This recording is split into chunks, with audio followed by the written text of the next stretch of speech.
Yo. Alright.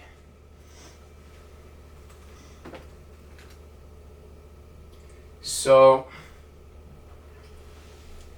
Mikey J here, and I'm here to tell you guys about a story on how I got this All-American award. 8th place is my second All-American on Palm Horse this past year. And if you don't believe in God, if you're not tapped into your faith, maybe you used to, maybe this can help you find Him again and start having faith in what you're doing and what's happening. So, beginning of the season, it's going good. First 6 meets, awesome. 7th meet of the year, Winter Cup.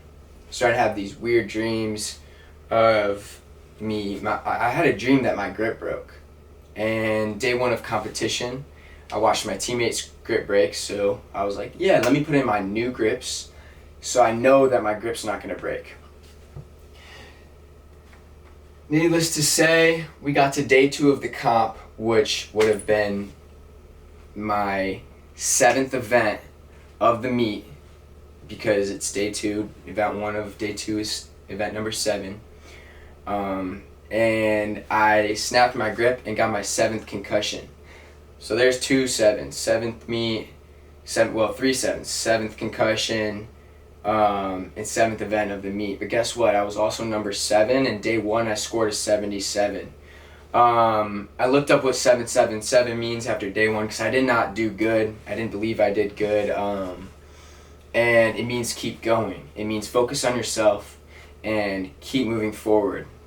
Right, so I did that day 2, singing the national anthem, and I count the 7 stripes on the flag. I'm like, yes, today is my day. And then bam, 7th concussion. Alright. It happens, and then I realize I'm 7 weeks out from NCAAs. And you guys probably saw the post if you follow me on Instagram. So 7 weeks out from NCAAs, and I'm dealing with my 7th concussion, being told I might not ever do gymnastics again. I might be done. Right, so I'm going through emotions I've never felt before. I'm in the darkest place I've ever been in. Meanwhile, those aren't the only 7s, right?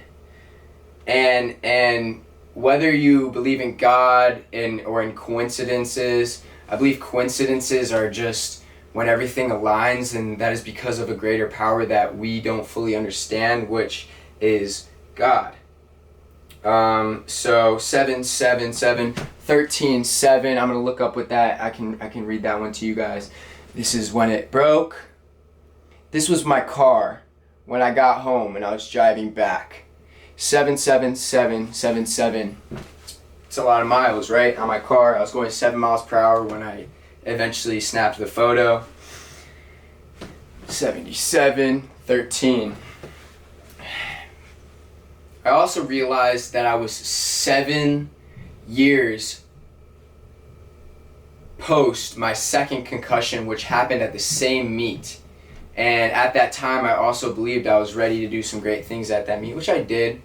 But anyway, that was another one where a lot of people thought my career was over as my 2nd concussion. So we go, and here, let me just look up for you guys what 777 or no 713. 713. Enter the narrow gate. The gate is large and the road is wide that lead to death and hell. Many people want to go that way. This is Matthew 7:13.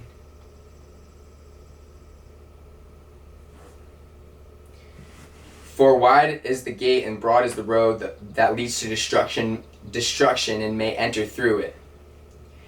Enter ye in at the straight gate, for wide is the gate and the broad is the way, and that leadeth to destruction, and many there be which go in threat.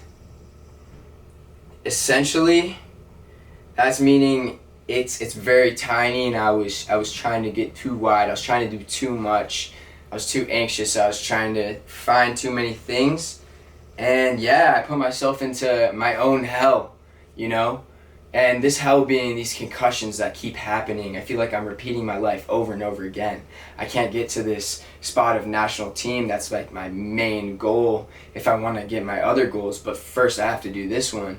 And I get there and then I freak out, right? And it's happened again and again and again.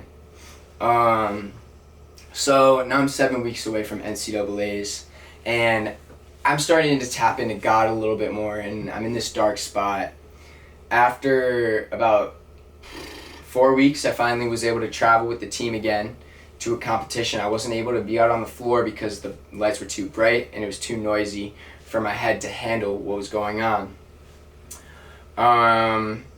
So I went there, and at that point I had started to ride a bike, and I'm getting to the point where, you know what, Mike might be able to come back. So we're having lots of meetings with the doctors, trainers, doing everything we can to just get me better. And in my head, I see all these sevens, I'm like, keep moving forward, focus on yourself, keep moving forward. Whatever you need is what you need.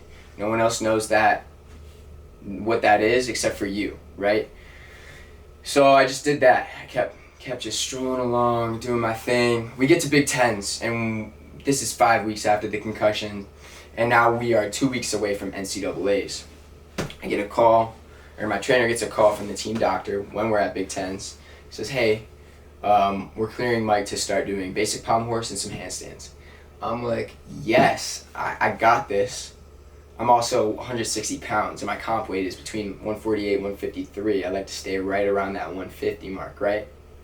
So, I am heavy, I am slow, I am out of shape, and I still know that it's all for a purpose that I still probably couldn't see. And at that time when I got the concussion, I'm kind of going backwards, I promised myself after I posted, when I realized we're 7 weeks away from NCAAs, that I wouldn't post until it all made sense. Okay, so now we get back from Big Tens, from Ohio State, and we are back in the gym training. And I can't do a whole lot because I haven't been training for a month now, and I'm getting prepared for NCAAs. And the worst thing to do would be to burn me out so I wasn't ready to go. So, and my coaches knew that. So I think I did like a total of 3 routines leading up to NCAAs in those 2 weeks. And they trusted me fully. And I knew there was a reason that they trusted me. I knew I was going to get it done. I knew what I could do, and I fully believed. And so we go through that first week, second week, and now we're in the week of NCAAs. Day 1, very, very nervous. But Randy lets me know, you're here for a reason. I'm putting you up for a reason. And I was like, I know. I actually do know. I fully believed him when he was saying that because I knew he was telling me the truth. So, day 1, I almost fall. Gave the whole team a heart attack, but I didn't. Hit the routine. It was good.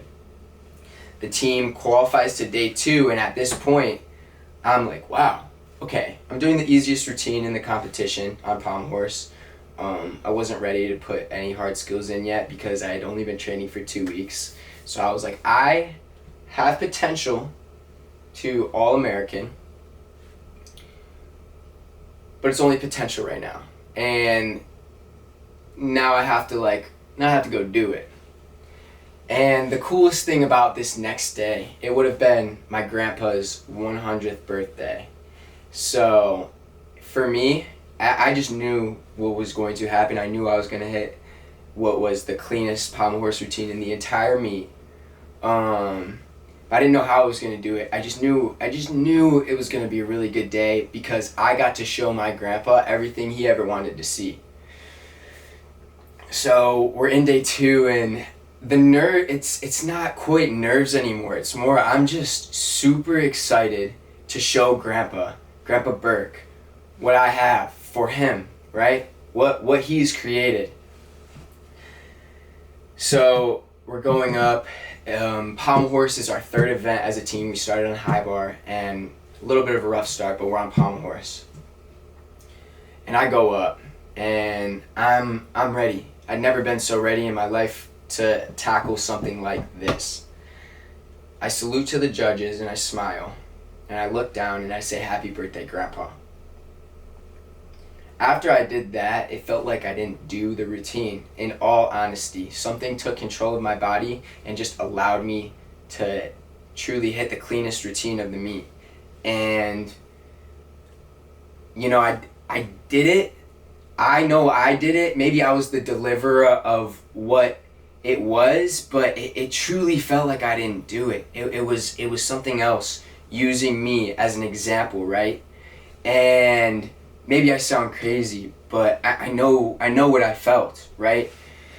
So I get down, I'm super excited. I had to wait till the entire end of the meet to find out if I did All-American, and I did. I got 8th. So all those 7s, not knowing what it meant, not knowing what it was, to finally get the 8. But I knew it was gonna come. And one of the coolest things about it is I made this promise to myself. Me, when I realized there's just under 7 weeks left till NCAAs. No posting on social media till it makes sense. I didn't even post this. Penn State posted it, collab post, Michael Giroux All-American, 8. So now I know I'm the 8, and I'm taking this to infinity because this is my story and it's gonna live forever. So yeah, if you're having trouble, if you can't see where it's going, know that it will make sense eventually.